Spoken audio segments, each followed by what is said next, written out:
Oke guys, kembali lagi bersama saya your boy Atlas di podcast Udara Fakta Special Edition. This is your boy Atlas, aka Eduardo. Eduardo aka Atlas kebalik, sorry guys. Oke. Tadi aku agak sesek sih. Menghirup udara. Nah, hari ini saya ditemani ya anak Aude lagi ya, karena kan special edition Get to Know Aude Better. Kali ini kita ditemani oleh Hype Man. Hype Man ini. Hype Man. Ditemani oleh Papa Muda Eke Sal. Tepuk tangan mana nih? Tepuk tangan nih. Ini penonton bayarannya belum tepuk tangan. Belum dibayar, Belum dibayar. Penonton belum bayar. Oke, gimana Sal? Apa kabar? Baik ini sibuk ya guys ya. Ya, alhamdulillah sibuk. Sibuk sekali nih. Kalau akhir tahun ini show di mana-mana ini. Amin. Ini Guys, selain dancer juga ini tadi aku bilang hype man ya guys ya. Buat yang belum tahu. Hype man terkenal guys. Show-nya saya mana hype man? Di luar kota? luar kota ada. Jogja, Solo. Sih hype man bisa terkenal ya. Sampai luar Jogja, Solo. Aku kira Surabaya gitu loh. Ini Jogja, Solo. Itu event doang ya? Iya event doang. Enggak, ini kayak langsung aja ya. Ini Ya. langsung kayak buat yang nggak tahu. Kayak, kalau misalnya apa ya kayak mau terjun ke hype man mungkin bisa kasih gambaran mungkin ya siapa tahu ada yang mau tahu. Soal gimana sih kok tiba-tiba bisa apa ya kecemplung lah Iya. ibaratnya ya di dunia hype man sendiri. Ya awalnya sih kemarin kan. Sebelumnya kan udah pernah di salah satu kota asal saya, Makassar. Sebelumnya dulu tuh eh, sempat isi-isi acara di sana. Kan sebenarnya namanya dulu itu bukan apa? Kita namanya dulu tuh ada namanya tim kreatif. Tim kreatif. Suatu ketika ada misalnya kan di tim kreatif itu yang di salah satu klub Makassar itu senior yang pelatih saya juga yang nge-hire dancernya mereka. Jadi setiap minggu pasti ada namanya show di klub itu. Nah show itu kayak misalnya contoh deh hari ini temanya Frankenstein atau ya, satu minggu itu ya mereka temanya itu. Jadi nah makanya pada saat mereka dulu show-shownya kayak gitu ya saya sendiri beberapa kali sempat terjun untuk ngebantu ngeramein juga. Dipanggil untuk ayo Sal kita ada show ini. Di situ awal mulanya pas di Surabaya pasti nggak pasti kalian kenal ya kalau namanya Mamik ya. Ya Mamik tahu lah ya pasti ya. Tahu ya Mamik Masih tahu lah. Kan Mamik yang pertama kali juga nge-hype di Indonesia. Iya ngangkat lah ya. Kasih jalan buat kita nari.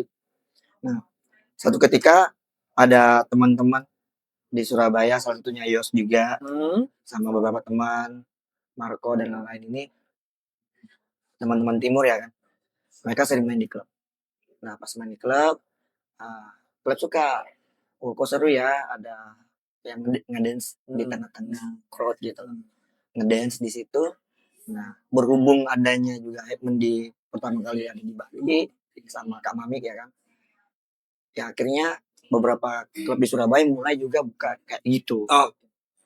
Akhirnya yang dari awalnya cuma dance biasa nge-freestyle doang di floor ngajak orang buat ayo vibing bareng. Akhirnya dari situ beberapa klub di Surabaya ngebuka hype. Jadi orang-orang sebetulnya gitu. Buat ini apa namanya crowd control. Iya crowd control Supaya rame. Bukan berarti di klub terus nggak bener ya guys konotasinya ya guys. Aku cuman untuk meramaikan. Kalau ya tanggung jawab masing-masing lah di sana ya. Maksudku nggak semua harus soal di klub nih nakal gitu ya nggak juga. Jangan dibuat konotasinya jadi jelek. Ya betul. Balik ke masing-masing aja. Maksudnya kalau memang kita kerja di klub khusus ya kerja, udah kerja aja. Karena banyak juga orang yang notabene, maaf katanya, banyak juga yang aku dengar ini, cewek kerja di klub sebagai pengisi acara, dance, hype girl tau nggak? Ya mereka ada beberapa teman yang mereka hanya sekedar datang nge-crowd control, hype girl, selesai pulang, udah gitu. Kita nggak ada. Ya show juga sebenarnya. Iya, show perform, cuma bedanya cuma beda tempat aja. Itu guys pertamanya. Cuman apa ya? Kalau Sal sendiri, menurut Sal sendiri gimana? Hype man susah atau enggak sih? Atau memang kayak ya sama-sama aja kayak orang show biasa gitu? Susah ada. Susahnya itu dalam artian pada saat kalau emang pada saat masanya ataupun orang-orangnya kan, kadang ada yang masih jaim. Kalau kita udah ngajak mereka tuh kadang nggak perlu. Tapi kalau contoh kita belum orang yang nggak terlalu dikenal terus ngajak orang, pasti orang mikir terus ya kan, ada yang gitu. Kok sok asik gitu kan. Cuman kalau di klub kan, kalau mungkin mereka udah jam, namanya ada prime time kan, opening, prime time ataupun closing. Kalau misalnya udah prime time banget, mereka udah fly atau gimana, pada saat kita ngajak dan mereka pas dengan musiknya juga, akhirnya mereka kadang asik sendiri, asik sama kita.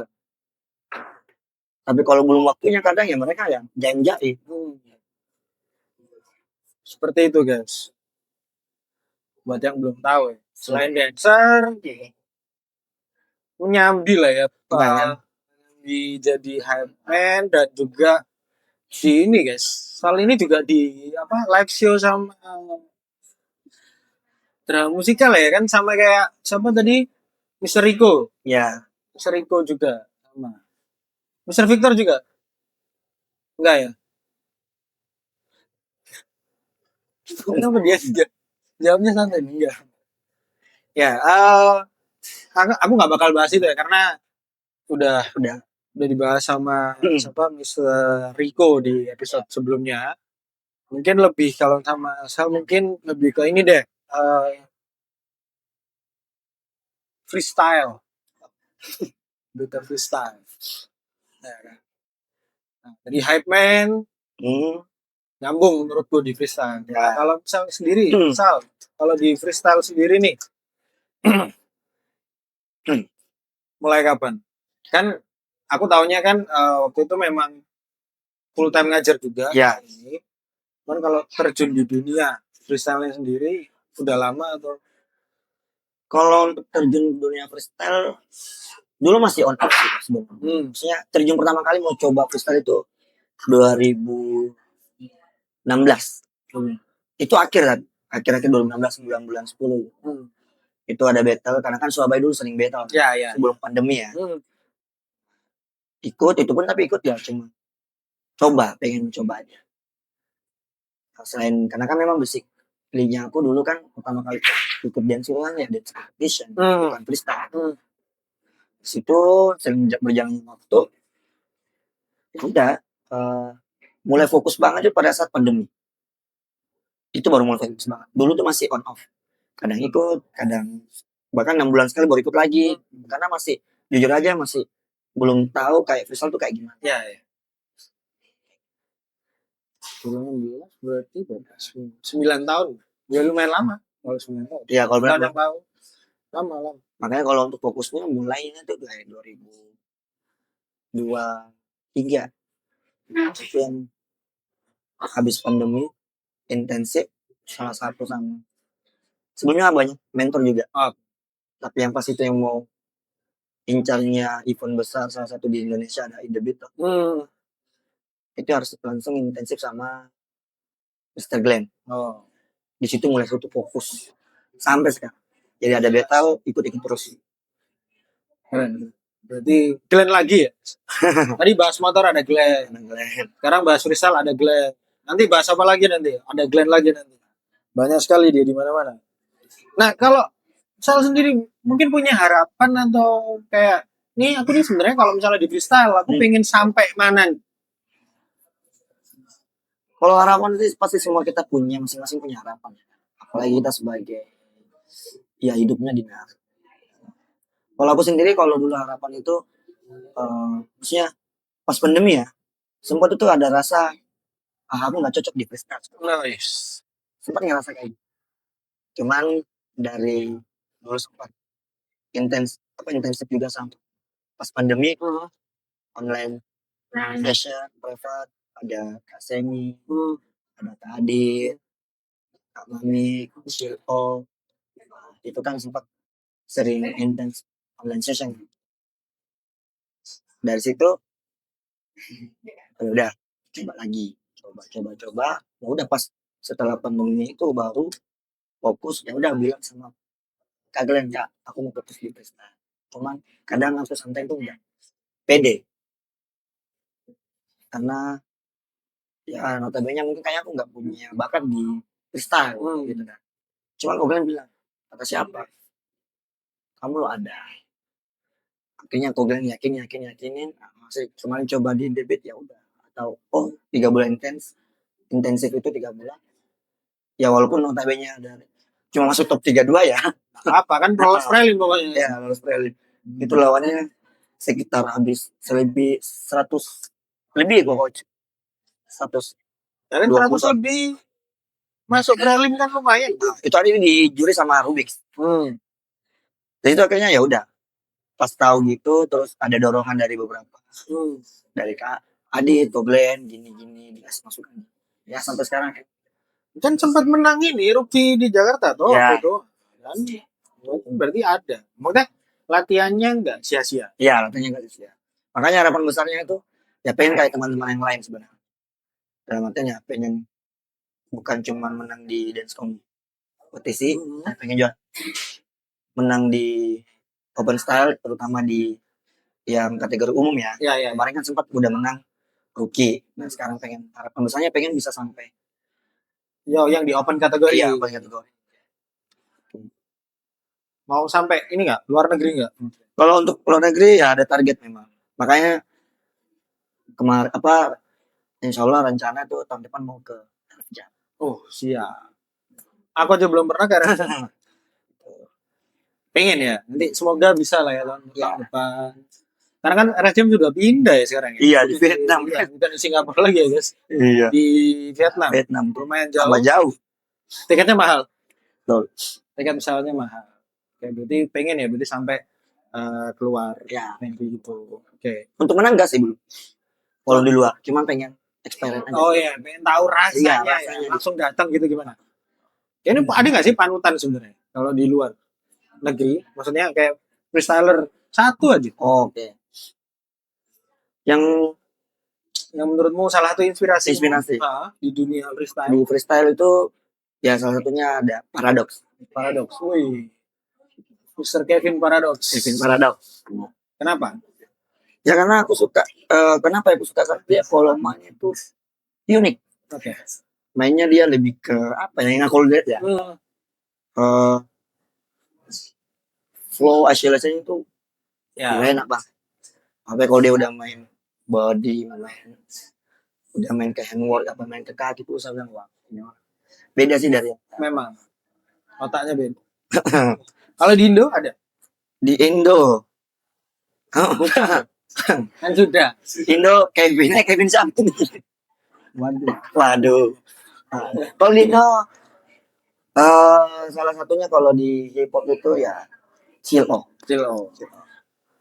WhatsApp ke Cilo. Ini harus diajak podcast Cilo berarti. Ya, harus ke Cilo ya. Wiltra kan udah waktu itu. Ya, Wiltra udah. Cilo belum. Cilo ya, kenapa Cilo? Dulu pertama kali lihat Cilo aku suka banget groove-nya. Masuk akal. Groove. Ya, dia paling enak dari semua yang aku lihat. GOG ya. Aku paling seneng dia punya groove. Dia stabil terus bahkan makin kesini pun dari main isolation-nya dia main di connection-nya dia enak. Aku suka yang kayak gitu. Masuk. Ya, ada preferensi sendiri-sendiri lah ya. Iya. Oke. Ini selain freestyle juga Sal itu ngajar di sekolah juga nih, sama kayak yang lain. Kan banyak ngajar sekolah juga ya. Kemarin kan ngajar apa? Untuk PDBL sama kan Jangan gitu dong. Apa kan? Kan nggak apa-apa. Kita kan saling mengasihi ya. Enggak. Ya kan ngajar apa ya, DBL, Ya. juga next Next gen. gen. Ini kalau menurut saya sih ada nggak sih bedanya untuk ranah di open kategori kayak misal lomba dance competition, contoh open kategori sama meskipun ibaratnya sama-sama dance competition ya, misal di kategori SMA sama open kan pasti beda. Ya. Kalau menurut saya bedanya di segi mungkin nggak tahu lah, konsep atau koreografi. Oke. Kalau misalnya dari saya sendiri ya, kalau yang bedanya itu kalau di open kategori itu dia lebih kompleks. Kenapa saya bilang lebih kompleks? Karena tekniknya mereka udah beda. Mereka punya pembawaan ataupun punya kepenaran yang udah beda sebenarnya. Mereka punya konsep, musicality, layeringsnya udah jauh beda dengan SMA. Kalau SMA kan, ya kadang kita sebagai pelatih harus pintar-pintar. Kita mungkin punya udah standar kayak tapi pada kita salurkan ke anak SMA belum tentu mereka bisa. Misalnya kita main di koreografi yang di teknik, kan belum tentu mereka punya teknik yang seperti kita. Kayaknya kadang kita susah, makanya kita memaksakan. Makanya kalau saya sendiri ngajar di umum ataupun di SMA ya, kita sebagai pelatih pintar-pintar gimana caranya kita membuat konsep koreo buat khusus yang bisa dioperasikan sama anak SMA. Kecuali yang anak SMA ini punya SDM-nya udah mumpuni. Itu beda lagi. Itu bisa kita salurkan apa yang misalnya kita punya konsep yang lebih mainnya dia open kategori, kita pasti bisa kasih ke mereka. Masuk. Tuh. Ini beda ya? Iya, sangat-sangat beda. Sangat beda. Ya karena kan SMA kan banyak SMA yang ikut cuman ikut pada saat ekskul doang. Iya. Nggak ikut intensif kelas, nggak ikut regular kelas. Ikut regular pun paling cuma 1-2 orang. Ya tahu ya. Tapi selebihnya ya di spot langsung. Akhirnya pada saat ekskul doang. Beda kalau kita yang umum. Kita udah lahir dari kelas, udah belajar basic, teknik, foundation. Itu kok dari saya. Ada nggak sih struggle-nya sebenarnya kalau misalnya ngajar? Kan kalau Mr. Riko kan aku tanya ngajar bocil-bocil. Kalau dari Sal ngajar ini nih, ngajar anak-anak apa ya? SMA mungkin ya atau SMP mungkin struggle-nya apa sih? Kayak atau sama kayak Mr. Riko tiba-tiba noles dikit anak-anak nyaman lihat pintu. Kalau struggle-nya sih sendiri yang kadang itu susah. Walau untuk SMP ya. Kadang itu susah di waktu aja. Waktu kenapa? Karena mereka kan kadang harus minta harus izin sama orang tua. Apakah jadwalnya orang tuanya kosong kalau dia diantar, karena kan kadang masih SMP kan masih diantar sama orang tua. Beda kalau SMA mereka udah bisa bawa mobil sendiri, nyetir sendiri. Jadi kalau untuk masalah waktu mereka masih available. Kalau yang SMP ini kadang memang susahnya di waktu karena jadwalnya sama orang tuanya. Kadang kan misalnya kita udah bikin jadwalnya tapi ada yang bilang, Mister, maaf Mister, hari ini kayaknya aku nggak bisa karena mama nggak bisa ngantar. Gitu. Akhirnya kita caranya cari jadwal lain lagi. Biar kan kalau kita latihan baru nggak lengkap juga agak susah karena akhirnya menghambat target yang pengen kita mau. Setelahnya di situ sih lebih ke waktu. Lebih ke waktu ya? Iya. Tapi kalau untuk materi segala macam sebenarnya semua sama. Kalau emang kita udah punya SDM yang bagus, kita mau ngapain pasti enak. Tapi yang kembali lagi ke waktu. Kalau untuk SMP-nya. Jadi gitu guys. Ya. Jadi Hype Man udah, Tyler udah. Ini satu lagi buat kalian yang nggak tahu guys. Apalagi Mr. Sal ini salah satu artis TikTok TikTok apa satunya snack video guys. Tahu nggak kalian? Ya. Dia tapi nggak live ya waktu itu ya. Live. Guys. Live. Live di live di snack video. Itu apa ya? Tematik waktu itu. Iya. Ada tema-temanya gitu. Iya. Disawer-sawer gitu. Disawer. Lumayan ya. Disawer motor nggak? Hah? Disawer motor. Oh, bukan motor. Lebih ke cuannya sih lebih Gede ya? gede. 10 juta sampai? Bisa sampai, bahkan ada sampai 90 100. Ya ampun. Udah kita jadi itu aja. Pindah guys. Jadi live. Ya. Cuman sekarang enggak ya, yang aku lihat kayak udah ya sebenarnya masih ada yang Masih live ada. seperti itu kan. Cuman sekarang banyak ini ya yang live. Iya, yang nari malah sekarang. Banyak. Yang nari ya. Yang menurutku ya udah pokoknya buat aku ya udah nari gitu. Terus tiba-tiba ada yang ya kasih gift gitu ya. Yang nari juga ya bisa dibilang yang dicari ya apa ya good looking lah ya. Betul. Ini kalau menurut Salwa sendiri nih apakah ada bedanya waktu zaman yang dulu atau yang sekarang? Ada nggak? Atau sebenarnya kalau zaman dulu maksudnya aku dulu sempat jadi host live streaming ya. Itu pada saat pandemi.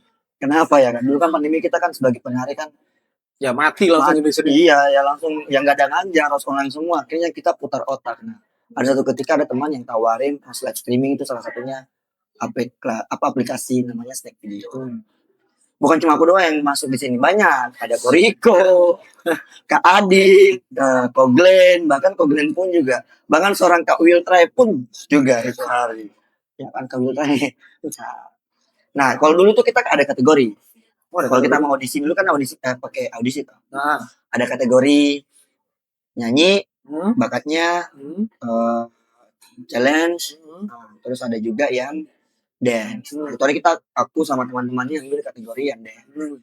Jadi ya seperti sampai sekarang kita putar musik, nari-nari. Kalau memang ada yang request lagu, baru kita nari. Cuman dulu kategori yang kita bikin itu nggak jadi sebagai patokan. Kita harus gitu terus. Kadang ada yang curhat masalah keluarganya, masalah mantannya ya kan. Jadi kita sebagai pendengar radio gitu loh. Ya kan? Jadi ada yang tiba-tiba aku diputusin pacarku harus gimana ya gitu. Jadi dunia terlalu drama. Cuman enaknya dulu itu ya itu yang bantu kita dulu pada saat zaman pandemi ya. Dibilang 1 bulan itu bisa kita dapat gaji UMR. Itu kalau tanpa gift. Yang kita cuma cari targetnya jam aja. Karena dulu tuh ada target 22 jam. Sehari 2 jam. Mungkin kamu seminggu mau libur. Pokoknya 1 bulan itu kamu mau libur 8 hari bebas di hari apa aja. Intinya 22 jam. Dan per day minimal 2 jam. Itu targetnya dulu kalau untuk kita udah dapat gaji pokok. Cuman setiap bulan ada namanya mereka perubahan peraturan target. Pas 3 bulan kemudian ada target koin. Pas beberapa bulan kemudian udah nggak ada namanya gaji pokok. Akhirnya kita fokusnya di challenge gitu. Nah itu akhirnya berubah. Nah dulu pada saat berubah gitu kan dulu enaknya kan cewek gampang tuh dapat gitu. Ya karena cantik. Penontonnya cowok. Tiba-tiba digebet, mau aja gini-gini. Nah, itu yang bahaya, yang begitu itu bahaya guys. Ya kan, itu yang bahaya. Tiba-tiba minta nomor, kenalan, akhirnya di-gift. Dan ternyata yang di-gift itu udah punya keluarga. Kan? Gitu. Maksudnya kayak gitu-gitu, maksudnya sulit. Ya, yang hal-hal yang itu ya kan, cuma jangan dicontoh. Nah, sulit yang gitu. Cuman aku dulu lebih suka di challenge. Karena kenapa? Di challenge itu banyak sultan yang pengennya dihibur dalam arti kadang mereka bingung mereka pengen cari hiburan pas contoh misalnya nih aku pengen challenge kamu jadi pocong aku pernah gitu jadi pocong make up pocong ya kayak gitu contohnya terus akhirnya di challenge mulai dulu kayak misalnya 6.000 koin bisa sampai kita dapat 1,5 lumayan. Itu 6.000 koin. Contohnya kayak gitu ya. Makanya semakin banyak challenge-nya kita, ya semakin banyak dapat bonusnya kita. Dan dulu enaknya juga ada namanya battle. Bukan cuma di open style dance ya, battle ya. Di sini juga ada. Namanya battle PK. Nah, PK bukan dalam arti tanda kutip, bukan penjahit itu. Tapi pertarungan koin. Jadi kita, nah dulu juga namanya ada squad, sampai seperti kita di dance ada sanggar, tim, di situ ada tim. Jadi kalau kita battle 1 lawan 1, pertarungan koin ini siapa paling banyak gift dia menang. Jadi kan ada labelnya itu orang lempar kita, kita. Semakin banyak kita spender itu namanya ya sultan itu yang bantu makin menang. Nah berapa kali aku ya sering menangnya di itu battle PK karena banyak, karena kan aku orangnya kalau dulu ya siapapun yang aku ya ada masuk di rumput cerita ya aku, karena dunia itu kita harus ya kasarnya kita harus pintar-pintar mencari tim lagi. Iya. Kalau kita sombong sudah mampu nggak masuk, tapi kalau kita seru banyak mesin, bahkan aku pernah jadi tuyul. Tuyul iya di lampu merah kok. Astaga. Ya sampai kita struggle-nya untuk cari duit ya dulu. Iya, di lampu merah niat berarti. Iya. Tapi dari situ 1 bulan tuh yang bisa dapat 3 digit. 3 digit.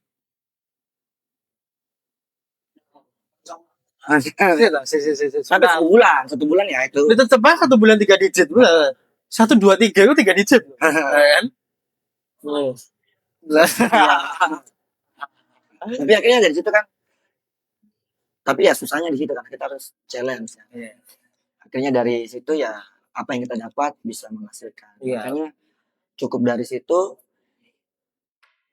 dan makin ke situ makin susah juga targetnya, makin sepi yang buat penonton cowok. Akhirnya bukan cuma satu aplikasi ya guys, itu ada yang coba udah hampir 10 pindah-pindah per 3 bulan ganti aplikasi ya wes. Akhirnya pas selesai pandemi kembalilah aku ke fokus di dunia tari karena memang musik gua aku suka entertain.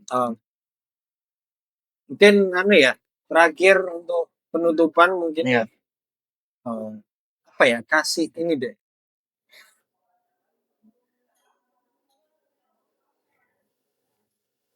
freestyle kasih mulai dari pocong itu enggak nih kan ini apa ya, kok impersonate kan dia nggak impersonate kan, nggak coba lah apa yang waktu dulu deh waktu jadi host, kalau penutupan gimana tuh? Sekarang ini anggap kita live ini ya, anggap kita live. Oke guys ya, makasih ya buat udah hari ini udah mantengin live saya. Jangan lupa datang lagi di jam berikutnya, di hari berikutnya di nama ini ya, Dasal Priski aja. Jangan lupa masuk, ramein kalau kalian mau seru-seruan, kalian mau dihibur hari itu, apapun yang aku bisa hibur kalian. Oke, siap. Tapi jangan hibur yang aneh-aneh loh. Nah, cuma challenge gitu. Kalian mau jadi aku jadi kuntilanak bisa. Gitu. Jangan lupa datang pantengin. Jangan lupa juga like video. Thank you. Anjay. Thank you. Oh, guys, thank you buat yang udah nonton loh kan jadi live kan. Thank you saya udah sharing-sharing hari ini. I'll see you guys in the next episode of Udara Fakta Special Edition. Bye-bye. Bye.